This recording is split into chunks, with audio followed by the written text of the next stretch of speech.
Welcome to the Class 4 podcast. I'm your host, Derek. And I'm Cate, Derek's wife. All right, everyone. We're going to talk about one of my favorite topics, places to eat. Yes, food, places to eat. So we're going to cover three little subsects in this. We're going to cover general stores and places to provision along the Class 4s, some of my favorite restaurants along the Class 4s, and also Catherine's favorite cocktail spots, because generally I'm the one who's always driving. Mm-hmm. We're going to cover breweries and creamy stands in a different episode, because I really want to get on a special guest host for that I think you're all going to really like and knows the Vermont beer scene. And has done for years. Arguably better than anybody in the Vermont beer scene. So I think you guys will really enjoy that. So we're going to leave that. Maybe it will be the next podcast or the podcast after, but I think that's going to be a real cool episode. But this episode, we're going to focus on giving you some great spots to help plan your routes. Again, we don't talk about specific trail names or anything like that, but these are some great towns once you have the maps, or if you're just using Onyx or whatever else you're using, or Avenza. These are some great places to do some provisioning and have a good meal along the trails. So first off, let's get into some of our favorite provisioning stops in general stores. Yeah, so I really like Bernard Country Store. It's one of the few places you can also get gas, and they also have non-ethanol as well. You can eat in there. There's a little, they do the breakfast sandwiches in the little, warm me up thing. But they also have tables so you can sit down and eat and have, home fries and eat in there. They have Huge a nice pancakes. Breakfast. Yeah. And you love their pancakes. They also do really nice pastries. And then another fat kid tip for me is just before you get to the register, they have little paper bags with cookies, and the raspberry filled cookies are top notch. They are incredible. Even beyond that is, if you ever see them, the lemon filled ones. I don't do it very often, but those are up there to kill for. They and from a standpoint, if you can go past it on the way home, then they have a really good like a fridge cabinet, and they'll have thick cut pork chops or salmon. It's good stuff to grill to grill with in the evening at your you're not having hot dogs or something. And they have a good mix of like produce and other stuff. It's just a cool. It's also one of the oldest general stores in operation in Vermont, and it's run by the town. It's a great place to stop and sit down and actually have food, because you're right by the beautiful lake there. And in that area, Silver Lake, and you can actually, people just go there, buy sandwiches or they do good sandwiches. You can take that and then go sit by the lake and maybe have a dip if it's a super hot day. I've seen Brady jump in there many a times in the Speedo. He's a beautiful man. I've broken Catherine. Brady has that effect. So that's a great spot. And also, if you're up in that area doing the Class 4s, there's some really long stuff. It's a great place to provision. They do not have diesel, though.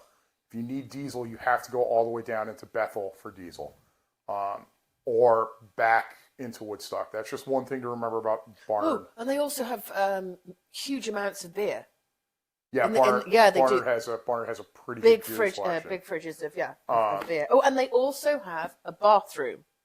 Yes, that absolutely key. So, funny story with that bathroom. That bathroom saved me during COVID so many times, because when I moved down to Reading, when we bought Peter's house, was in the height of COVID, and no one was open. No one had a bathroom open between Charlotte, Vermont. I wasn't that lucky. Remember? Yeah. So bad. And there was no bathroom open between Charlotte and all the way down in Reading. It's 2 hours each way, and for a month and a half, I drove that every day to move us from Charlotte down here. And I planned all the routes, and Barnard Country Store was my oasis, because they actually had a bathroom that I could use. And they were incredibly nice and open during the whole pandemic. So I always have a lot of admiration for the Barnard Country Store. Next on our list, what do we have? Grafton Oh, Market. Grafton Market. This is really, I really think this amazing. is your favorite. It is. It is. There's outdoor seating. There's like a little deck, and there's also a patio. And inside the store, they have just amazing selections of cheeses. They have pre-made meals that are really nice. I mean, Sandwiches are incredible. the sandwiches are great, but they have really, really nice meals. I had an amazing roast beef on baguette with Dijon mustard sandwich. It was just in their quick to go section. We actually stopped there for the cemetery tour a couple weeks back, and it is top notch. They have creamies, amazing pastries. I had a lavender white chocolate cookie, which I think was wasted on my palate. It felt like it tasted good, but oh no, that berry thing I had. Remember? she had the amazing. But back to the cookie. Amazing. It was like having a really nice white chocolate cookie that had a distinct taste of potpourri. Yeah, it was definitely wasted on you. It was wasted on me. It, like Gordon Ramsay would have been all over that palette, or like Mary Berry. It was wasted on a simple Vermont kid like me. Well, I had this, and they had some special things, and this was the last one, and it was a lemon, just really like a lemon mousse almost, but it wasn't a mousse. It was like a lemon light cream with berries on top. Oh, it was absolutely. I even went back in and asked them if they had any left, but that was the last one, unfortunately. It was really that good. And I had a sandwich there, and the kids ate there after that last tour. And they also have full meals in their cooler that they can heat up there for you.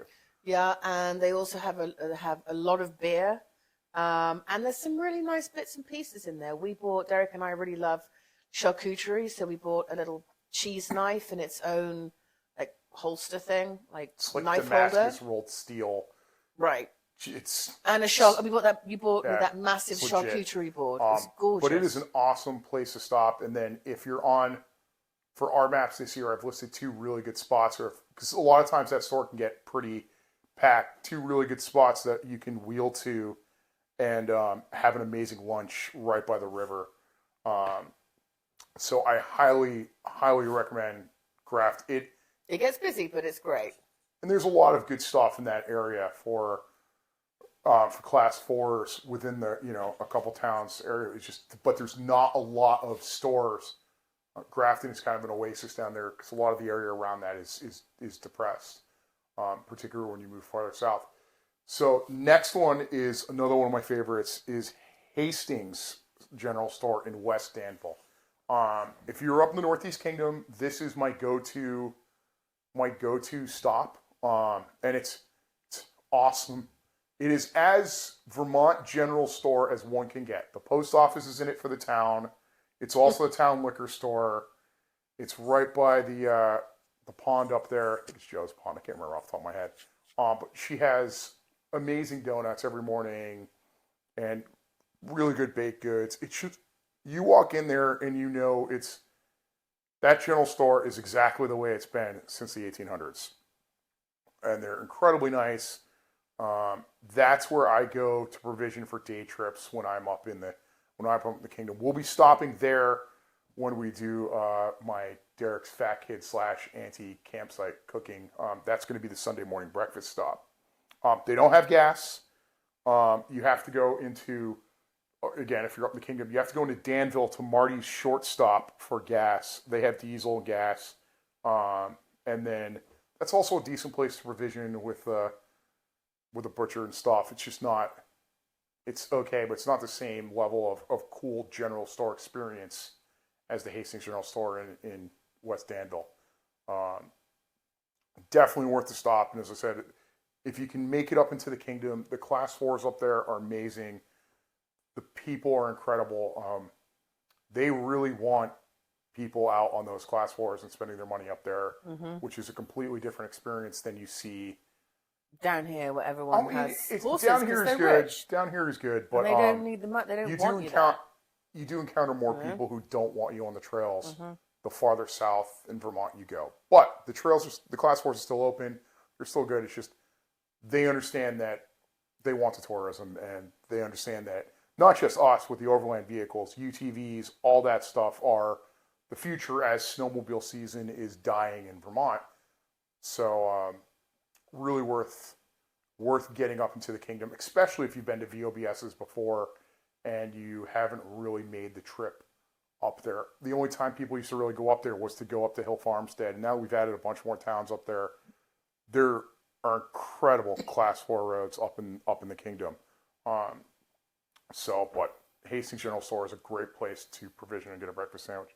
So let's talk now about Singleton's General Store in Proctorville. Singleton's, where you can buy an amazing ham, alcohol, and ammunition. It is so Vermont. It is an old school store. Singleton's is pretty famous for their breakfast sandwiches, and then their hams and just coolers of anything that is pig related, pork, like just their bacon. But really, their Singleton's hams are famous. I often send. I've been known to send hams to people as a cheer me up gift if I think they're feeling down. Ham? Yeah, who doesn't like ham? Especially if they're a fellow fat kid like me. Like everyone sends like a, hey, I hope you're doing better card. I send a ham. But Singleton's is worth a stop. That is one of the great places you could provision for a whole weekend because it has like a little mini grocery store in it. You can provision for a whole 3 or 4 day trip at Singleton's. Oh, they have a lot. They have a lot there. They have good sandwiches. They have good breakfast sandwiches, but like the quality of their meats is really good. It's always busy. It's always busy. Mm-hmm. I follow them on Facebook, and I follow their sandwich of the day on Facebook.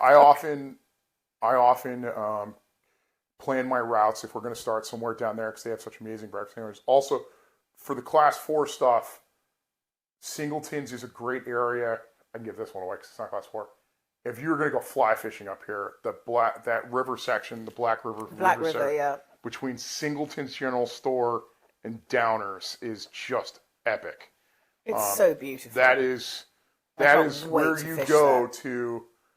That's one of the better fly fishers. That's where Orvis is going to be doing some of the guide stuff at the pilgrimage. I know that's where they wanted to hit. We helped them plan a route from South Royalton down to there.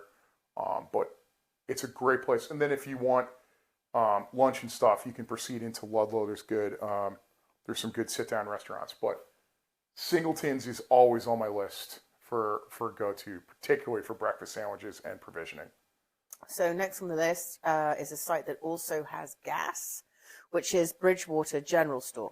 Yeah, so Bridgewater General Store, cool store. They have gas and diesel, and it's just conveniently located in an area where there's no real other options out there for gas and diesel, especially if you've been doing a lot of the class 4s in the a couple town radius around that. They do good sandwiches, they do good creamies, and they have pretty good bacon. It's not the fast food. They have a decent beer selection. It's a great gas and lunch and creamy stop. It's not a place I'd provision at because they don't have steaks, they don't have any of that stuff. It's just a great midday stop, and I added it to the list because we're always there. It's super convenient for the class 4 roads in that area, and they're nice. Downside is it does not have a proper bathroom. It has a porta potty, which is I'm not a fan of. But other than that, it's a good store. Oh, the turkey gobbler sandwich they do with turkey stuffing and cranberry sauce. Yeah, top notch. That is my favorite sandwich around. It's definitely for just a mid lunch provisioning, like a mid lunch gas sandwich place. It's good. And when you're out in the class 4s, there's nothing else around that area, so worth checking out. So now moving on to more kind of sit down to eat places. And this is also a great provisioning stop. They just don't have grass. The Brownsville Butcher Shop. Brownsville Butcher and Pantry. Yeah. Yeah, they're just 10 minutes from our house. Owned by incredibly nice people. And not far off. So if you're coming up from the south, they're not far off 91. Right. So a lot of people coming Convenient. up are, to get to Class 4s. But if you want to get the best seafood and steaks. Meat. Yeah. And, anything. Anything.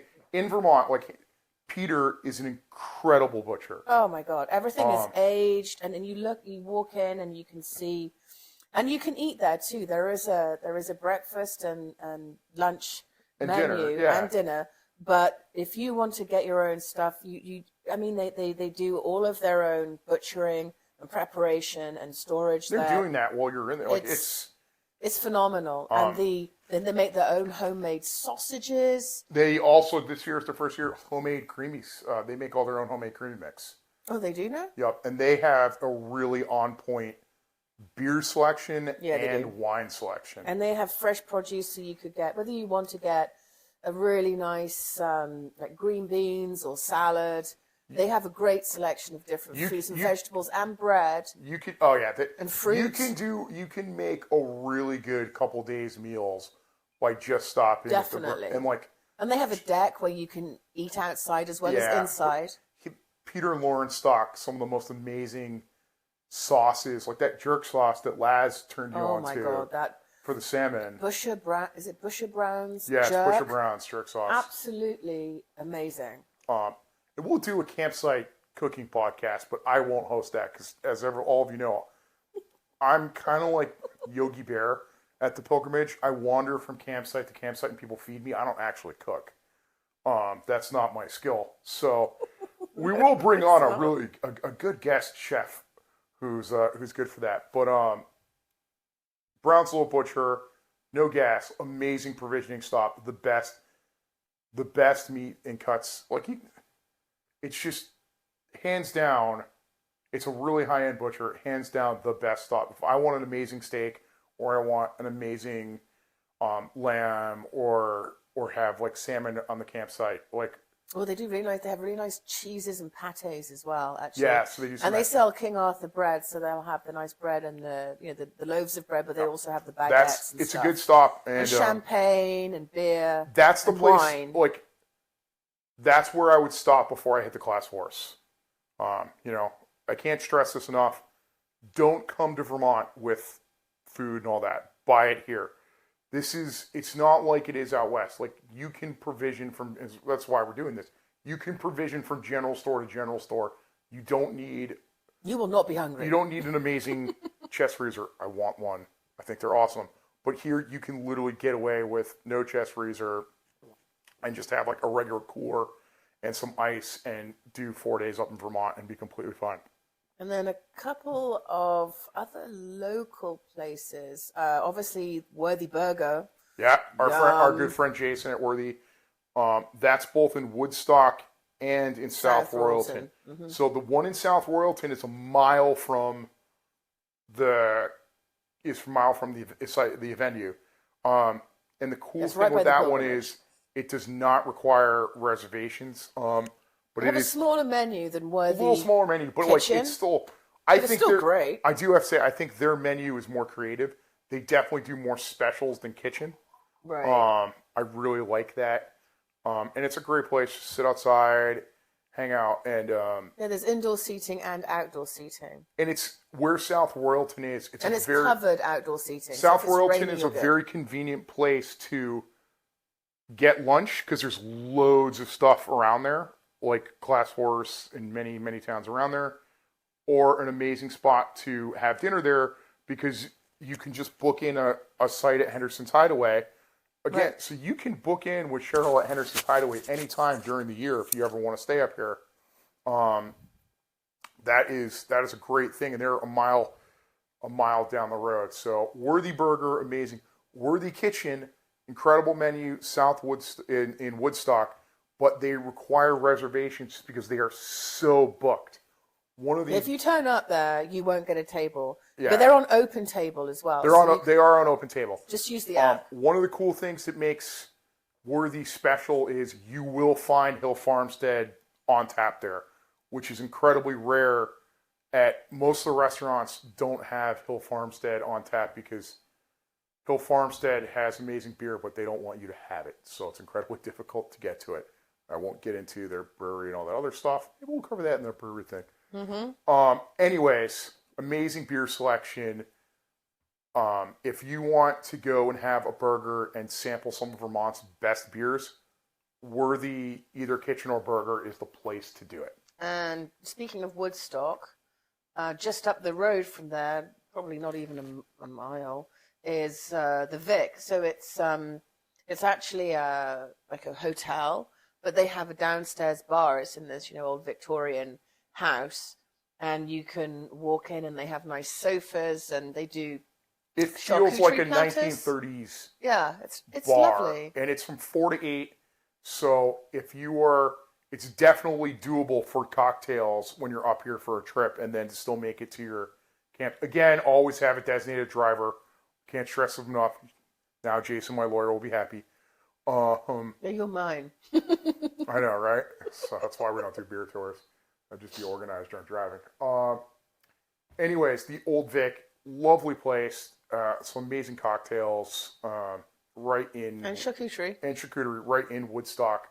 Right on the main road. Right on the main drag. It's a pink Victorian building. It's bright pink. You really can't miss it. But I believe they're really open from Tuesday through Friday. Saturday seems to be hit or miss lately, so give them a call. But definitely worth, if you want a good cocktail and some charcuterie, that is a place to check out. And then also local, and we went there. What was it, last weekend? Yeah. With our lovely neighbours, and then we went over to Ludlow and Main and Mountain. It's called The Bar at Main and Mountain. And there's indoor seating. There's also outdoor seating on the patio with fire pits, which is great. And that's a cool area because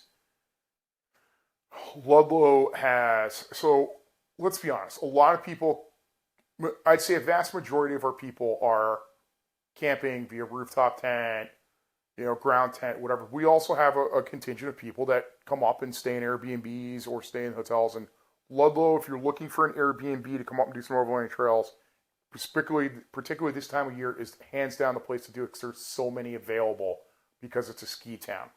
Right. So don't feel like, and also it's another thing, if like you're coming with your wife or your kids and like camping is going to be a massive pain in the ass. Airbnb, especially if you've got young children. Airbnb, so you can still get out in the Class 4 roads. They can have an amazing time, but you've taken the entire pressure of camping off because. Like, with this event, the Class 4s are there to be enjoyed. There's no right or wrong way to do this. I don't care if you are doing it on a ground tent that you bought from Coleman that was $39. You're doing it in a most expensive, amazing rooftop tent with a, executive chef level kitchen. Or if you're staying at the Woodstock Inn. If you are there at the event and having fun, or out on the Class 4s and having fun, you're doing it right. That's what... Yeah, we'll just all do it together. It doesn't matter how you do it. It doesn't matter how you camp. This is an open to anyone event. And the Class 4s in Vermont are open to you. They're not open year round. They're really open from about like mid-May, once we get past mud season, up till about November 1st is when most towns shut them down, maybe November 15th. Either way, enjoy them. So we're trying to also give you options where if you're not just going to be out camping, you still have some cool stuff to do. So Ludlow is the place for that. So casting our gaze further north, we've got a couple of places which I particularly love. The Rochester Cafe. Oh, Rochester is a town in general that, again, you're getting a theme. There's Class 4s near these places. Rochester, for provisioning / everything, is just an awesome town. And you wouldn't think it, but it's got a hardware store. Yeah, and it's not even a chain hardware store. It's like the Rochester hardware store. Super nice. It's like a classic Vermont hardware store. They still sell like ammo and stuff. And there's a Max Market that's a liquor store and a grocery store. I have a thing with we were out wheeling last year on the Class 4s, and I was with Jared and his FJ, and we went to Rochester Cafe with the kids for lunch, and the FJ broke. And it was a Sunday, so the hardware store was closed. Oh, I remember you telling me. And just like in Rochester, people just like walking by, they come up and like, hey, do you need some help? And this guy's a former FJ mechanic. And he's like, oh, yeah, that's about it. He's like, hey, dude, if we need something, like, I can just call my friend and we can open up the hardware store and just go and get whatever we need. Like, he's fine with that. Like, when does that it's just ever like happen? the most Vermont town you can come off. So you have Rochester Cafe, which is great, incredibly good. It's just good home cooked. It's good plain food. It's not It's much home about. good. Yeah, it's, If got you a have nice kids chili, and you, yeah, and like, or you easy just for want to get kids. they also have incredible soups. That is the place to go with Rochester Cafe. It's great. And then you also have a good gas station there. You have Max Market. Max Market, which is just a great little Vermont grocery store that also has a little liquor store in it, store too. so you can provision. And then across from Rochester Cafe is Sandy's Books and Bakery. I haven't been there, but I've been there a couple times. So Sandy's Books and Bakery is a really awesome experience. So you walk into this old Victorian era house that is also a bookstore and also a bakery. And you can sit at little tables and just have amazing soup and sandwiches and pastries and peruse these incredible books that, like, I was sitting there reading the history of Scotland from what. Oh, you were? Yeah, it's amazing. It's just funny. a really cool shop. I love it. I like that style of just going in there, having amazing. It's an experience. It was fun. We went there in November. It was the last time I was up there. We went out with a bunch of the guys. We were doing a trip up in that area, and it's just a cool shop. It's good for the kids. Like, granted, it's just soup and sandwiches and pastries. So like Rochester Cafe is a little easier with the kids, but yeah, but Rochester Cafe get really busy, and they do have like a little have tourist shop as well. But they also have outdoor seating now, which makes it a lot easier. Do they? Yeah, I hadn't seen they've that. added a bunch of outdoor seating. So Good. Rochester Cafe. Oh, and they have bathrooms, proper bathrooms. Yes. Does Sandy's have a bathroom? Yeah. Okay. So, Rochester in general as a town, definitely a good place to provision. You could, if you're coming from north, you can provision in Rochester for everything you need. Definitely. And then further north, somewhere that I've never actually made it to is Parker Pie. This is one of my favorites. Famous place. So Parker Pie is a Northeast Kingdom just legend. It is. Everyone, if you live in the Northeast Kingdom, you know Parker Pie. Mm-hmm. And it's up in Glover, Vermont, so it's not far off of 91 when you're heading north. So I generally end trips when I go up there at Parker Pie because they have the most incredible pizzas, and it's just a cool. They also have a small general store, but not big. But you can get growlers of Hill Farmstead there, which is impressive. There's not many places you can do that. Great beer selection, just awesome food selection, big parking lot, lots of outdoor seating. Not as much indoor seating, but and also they have a lot of amazing beers on tap. It is. If you're in the Northeast Kingdom, you are remiss without going up to Parker Pie. Really, the only way you're going to be up there is because you went up there because it's a freaking hike from anywhere else in the kingdom is up there. But totally worth it. Like I said, the class 4s up there are amazing. One thing to note, though, up in Glover and all that stuff, you will see UTVs on the main roads. Side-by-sides are illegal to drive on the roads up there, so just be cautious. But Parker Pie, worth the trip. There's a little gas station like down the road, but that is an epic lunch or dinner spot. You can spend some serious time there, especially if you have a group, with just get a couple different of the amazing pizzas and go from there. So that really concludes the country store and restaurant cocktail. I mean, there's some section. other awesome stuff. These are our favorites. These are our favorites. I can't list everything else off because these are my go-to favorites, and you can build some really cool trips just using this. I'm really looking forward to doing the brewery.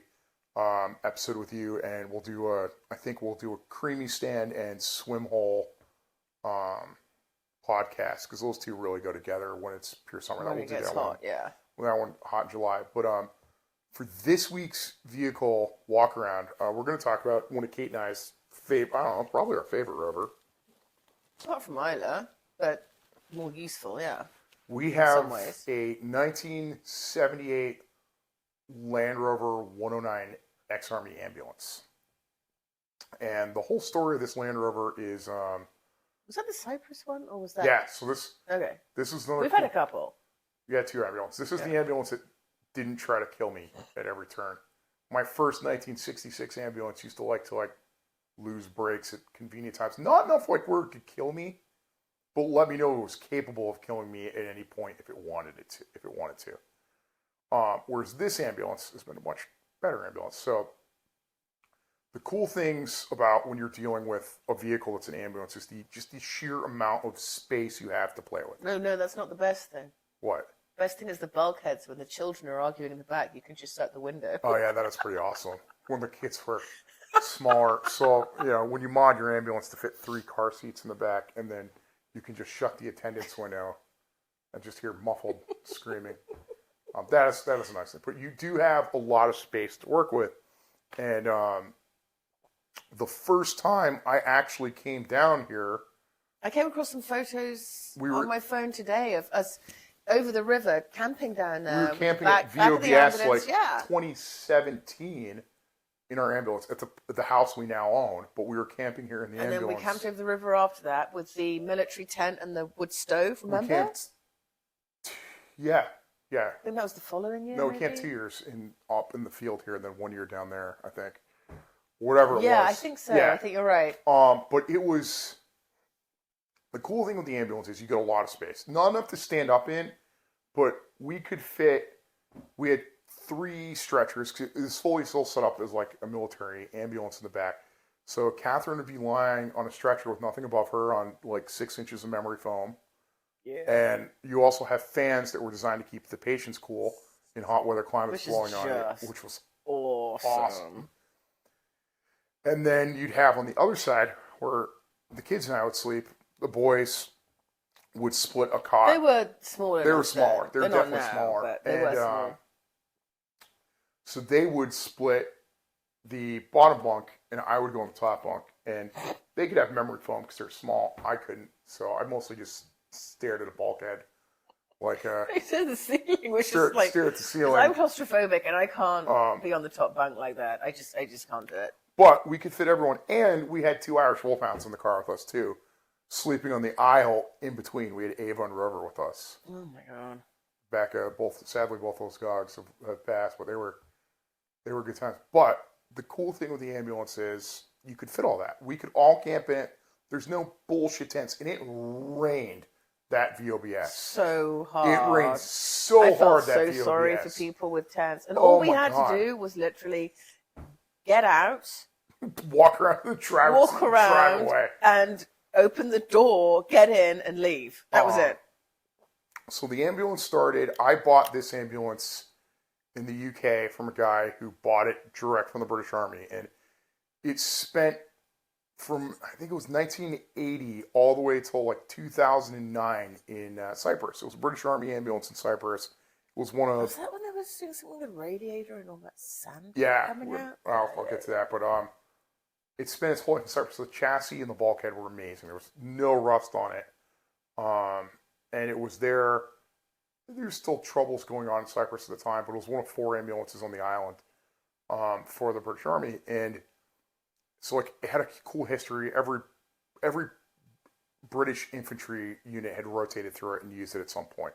And it was one of the last serving series in British Army service. It was retired incredibly late because they just didn't feel like they needed the need. It worked, and it was really low mileage. So I bought it, shipped it over. And what year was that? When did you buy it? 2016, something like that. The ambulance is the one we've had the longest, which says, if you guys don't... she needs a lot of work, but she's going to be great. No, she needs cosmetic work. Mechanically, she's top-notch now. But, so I bought it, started using it, and then as I started getting more into actually getting out on the Class 4s, it started to evolve from just being a regular ambulance Land Rover to getting modded with better Wolf wheels so I could air down lower, KM3s, steering guard, winch, and one of the best things I put in it was an overdrive. So if you've ever driven a Series, it's a 4-speed gearbox, and which is fine, but the problem with it is the gears just don't line up right to hold your speed on the steep hills of Vermont. And really, that overdrive acts as a splitter gear, lowers the revs by 30%, so it's awesome in second and third on the hills around Vermont. Yes, it's great for cruising and fourth and stuff on the interstate. And this ambulance, one of the other cool things that I got it when it had a Turner engine mod, so it 8.1 compression, so I can cruise like 65 in an ambulance, which has worse aerodynamics than a fucking brick. And it will go. And it really transformed the car. And the ambulance has seen a lot of use. It's done multiple winter romps. And you supporting the cycling races too? Yeah, so it did a Vomar, which was one of the favorite bike races. I only got to do it once, but I was an epic chasing cyclist through the snow in March. It was awesome. Although, like, you're literally chasing them in an ambulance. I felt bad. We chased this. You want to talk about like inspiration? We followed a lady who was in her mid-70s doing the Vomar bike race. I think it was like 24 miles or whatever. She did the whole thing. It took her 7 hours, but we literally followed her in an ambulance with me and an EMT, and like she'd get off, but like that was inspiration watching her go, because it's not hard to pedal fast for like an hour and a half. Like if you're super fit, like they're not hard. The inspiration is watching her do it.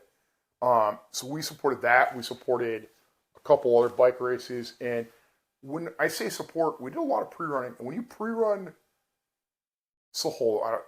We'll probably do a podcast with Volars at some point, and that those guys, particularly Volars, they cruise on the Class 4s fast, and you don't want to be the guy holding them up. So I was driving this ambulance for everything it was worth, trying to keep up with Bumble, which was this built-up Range Rover Classic that I think needs its own podcast because it was a death trap, but it would wheel anywhere. Yeah, Bumble deserves its own podcast because it's good and bad with that truck. But anyways, like I was wheeling so hard, like I'm destroying the ambulance around me trying to do it because like they're all doing it in like built-up Range Rover Classic, Defender 90s. Nice Tacomas built out by like Roco Designs and stuff, and like here I am in a 1978 Land Rover ambulance on Lee Springs with no lockers, just flogging it, just flogging it as hard as I can. The one thing is the ride was amazing, or is amazing because it has so much weight on the leaves. It actually like rides really nice. Well. Much like it's and its steering and stuff is nice. It's just it's a really cool stuff. But the cool things that we did it to make it more usable is we added heated seats because you sit bolt upright in the ambulance because of the bulkhead. Yeah. So that adds a bit. I have a plug-in electric fan to keep me cool. Most of the times I just remove the door tops. And it also still has its two-tone, wildly annoying European siren, ambulance siren and blue light, which is sometimes funny to bust out on the trails. But it's been evolving, like, and we're continuing evolving. So really by 2020, it needed a serious mechanical and cosmetic rebuild after me just beating it hard for 5 years with winter romp, and like I did a lot of shit that you really should not be doing in an ambulance. But it was fun, and it did it, and it was just to prove a point. She did it. She did it. So, and she looked cosmetically beautiful when she arrived, and now she does not. So, one of the in future podcasts, we're going to talk about this rebuild. As our goal is to build this ambulance into our long distance rig. Definitely. We're planning a trip to go out and cruise New Mexico and southern Colorado for 2 to 3 weeks next April, and we really want to take the ambulance and do it because I have nothing against new vehicles. It's just anyone can go out and do it in a brand new Forerunner that's been built up by Roku or whatever. It takes a real idiot slash adventurer to go out and do it in a Series 3 Land Rover. But I do it in, I want to say, like 1920s British and African continent level of luxury. It is. That memory foam and having air and like just having storage for everything. And lights. And like, doesn't it have red lights in the back too? Yeah, it's nice lights in the back. Yeah. Well, like so we got it all mechanically fixed in 2020 through 2021, which was a lot of work. But now we're getting to the fun part of the beauty bit and actually building the truck and moving away from its original military configuration to a configuration that is going to be best set up for Catherine and I. More modern times, yeah. More modern times. And some of our amazing sponsors like F&F or vendors of the pilgrimage are going to get involved in this. They'll help us with the electric and the solar. Our good friend Steve is flying over from the UK to help redo all the inside panels that are warped and also repaint it. So it's going to be a really cool project. I do not think it's going to be done anywhere near in time for the pilgrimage. No way. But no way. It will be done for our April trip. So we've had so many good memories. Just so one many of the cool things with the kids in it. You know? It was our favorite thing. Oh, and going down to Bristol Falls with the children. So when they got tired and cranky after they'd eaten, they just go pass out and have a nap. It was awesome. Brilliant. You could fit all the camping chairs, everything in it, and they were comfortable. When you have young children, like having the ability for them to have somewhere comfortable, have a nap, and not have to go home and pack up. Yeah, and this wasn't like it wasn't a campsite; it was just us hanging out by a swimming hole, which is awesome. We did a lot, and like if I had to go down to one Land Rover, which is saying something considering the amount of Land Rovers and vehicles I have, it would probably be the ambulance because I enjoy driving it the most, and it makes people incredibly happy to see an ambulance. Everything takes longer in it because everyone wants to talk about the ambulance. And it's just a cool, fun rig, and I've driven it through the winter. It had amazing heat. I've driven it through the summer. Like I daily drove that ambulance for a year. Yeah, you did. And then I transitioned to driving it, a lot more during the summer, and then just special events. But like I daily drove a Land Rover ambulance for almost 2 years. She's a great rig. It's a great rig. But it's constantly evolving. The things we're going to look for is like the backwing awning with the siding, so we can have the kids sleeping on the outside with cots. Roof rack with solar, great. And that's another thing that I want to get into a little bit is, as we get time, is the difference between overlanding in Vermont, New England versus overlanding out west. And I'm not really the guy to talk about overlanding out west because I've never done it. I've only been out there, but here in Vermont, everything really, I guess, like unless you're up in the Maine North Woods, but again, in the Maine North Woods, you're not really hardcore. There's no real obstacles. You're just driving forest roads. So like you could do it in a Subaru, whereas here you have the ambulance has to be capable of doing my goal with the ambulance is it has to be doing everything red and below, and it will get a rear locker and that stuff. Whereas when you go a lot of stuff out west, you can get away with just being dirt road capable. And basic. It's fast. It's miles. You're covering miles and miles and miles. I believe. You have to keep them technically capable, but you don't have to carry loads of extra fuel like you do out west here in Vermont. You don't have to carry. You don't have to have an electric fridge freezer because here you can do everything with just a core, or not even have a core. It's just the different level of how we build our vehicles and set up our vehicles is really interesting to me. So, as you guys have seen from these podcasts or seen from pictures, because I live here in Vermont, my vehicles are all set up for weekend trips or even mostly day trips just because that's what I use them for. So what inspires me is when I come to these, when I have you guys come to the pilgrimage, I see all these setups. Yeah, crazy. And then crazy cool. People telling me what worked, what didn't work. I learned so much from the interactions just around the campsite that it really makes life so much easier than to have to experiment with myself. And I can touch it and feel it and see how it works and You're like, hey, you know, like I like this awning, get but inspiration. I wish I'd gone a different route, or I wish I'm out. That stuff is cool, and that's one of the great things about the pilgrimage is you get to see all that stuff and see so many setups.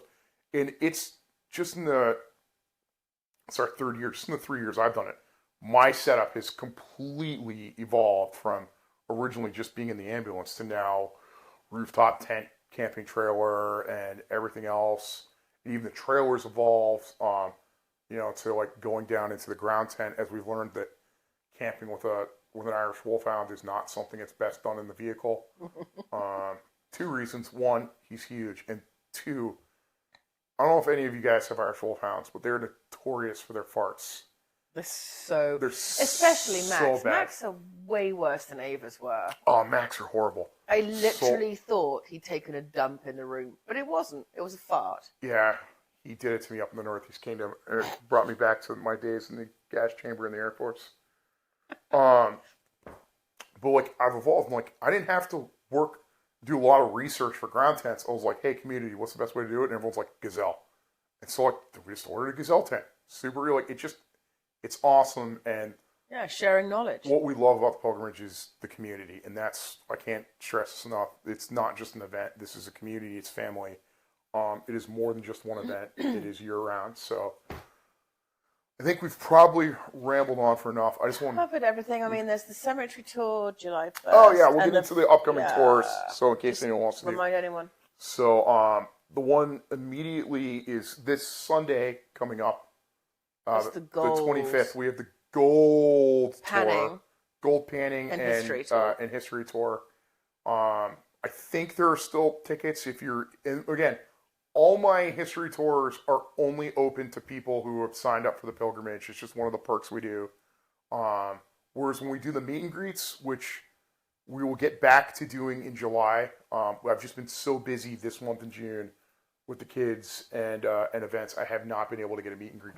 Those are free for anyone to come out, but the tours you can only sign up through the pilgrimage, and they're at a much reduced rate versus what you'd normally be paying. And also, the big focus with my stuff is the history side of it, or I guess the food side of it, and the other one. You'll be kidding. Yeah, and like these are greens and blue only stuff. If you want to go do hardcore stuff, book one of the amazing guide services. I'm happy to give you recommendations. I am not that guy to take you down the crack or like I'll do it with me and my friends, but that's not my specialty. My specialty is the history. My specialty is eating, apparently, and sharing the places I eat. But so when's the Fat Kid one? The Fat Kid one. Well, there's one in between that. So on July 1st, we have our second cemetery tour. This is in a whole new area, and that one is going to cover some really cool stuff. And I know we still have slots open for that. I don't know if there's gold slots left. They'd have to ask Mike. Another recurring themes. You guys know Mike does anything technology-based, because if I did it, it would be LBW carrier pigeons. So June 1st is going to start in... It was July 1st. July 1st. That's going to start in South Woodstock, at the South Woodstock store for breakfast. We're going to go see a Revolutionary War graveyard. And this, I don't want to give too much away. This guy survived the war, and he survived the war and was wounded as a child soldier. Like, that really makes you realize how tough times were in the Revolutionary War. We're going to see some incredible cellar holes. One of them's a huge cellar hole. I wish I could get more information on it, but I haven't been able to find much on it. We're going to see Spiteful Cemetery. There's some amazing stories there. Go see the Indian Stones, which is another really cool story. But yeah, and that's going to be a really cool trip. I'm trying to do 3 different cemetery tours. The first one went great, just in 3 different areas. Cate and I love wandering around old cemeteries, and here in Vermont, we encounter... I do love that. Here in Vermont, and also as we find them, we've been adding them to the maps. Yeah, I found 2 last time when we were pre-running. Yeah, I think we had 2 that we didn't have on the maps. Yep. And it's worth stopping and paying your respects and seeing the history and just seeing the stories that you can just the short stories that you can glean from these from the stones. From the stones. So That's one of our favorite things. That's why we're doing the history. It's one of our passions is that. And then the gold mining story is just awesome. So, and it's just a beautiful spot, and it's one of the ones where the class 4 roads for it are just epic. And then July 29th and 30th, we have the Fat Kid tour. Derek's Fat Kid / anti-campsite cooking. Again, recurring theme. I'm Yogi the Bear. I prefer not to cook. I much prefer to eat and have others cook for me. That's why I joined the Air Force. Why you married me? Because I could cook. It was one of the reasons. I mean, there were others. You're incredibly hot, but and the British accent, and it's like marrying a Bond villain. Anyways, so for that one, we're gonna go from Barnard Country Store for breakfast on up into Rochester, which we just covered. Yeah.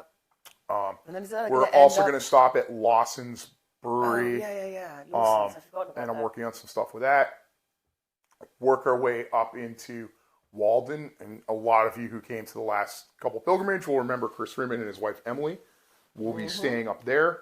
And they ran a great little trailside, just little restaurant during the Bass Trail, the snowmobile season, called the Winter Wiener. And they will be catering our camping with some incredible home-cooked food. Then we'll be heading to the Hastings General Store in the morning and then doing some great wheeling and ending at Parker Pie for lunch. And that way it's and I've never been there before, so I'm excited. It's convenient near 91 for everyone to head home. But that's going to be a cool trip. Limited to 10 only. I'm really looking forward to that.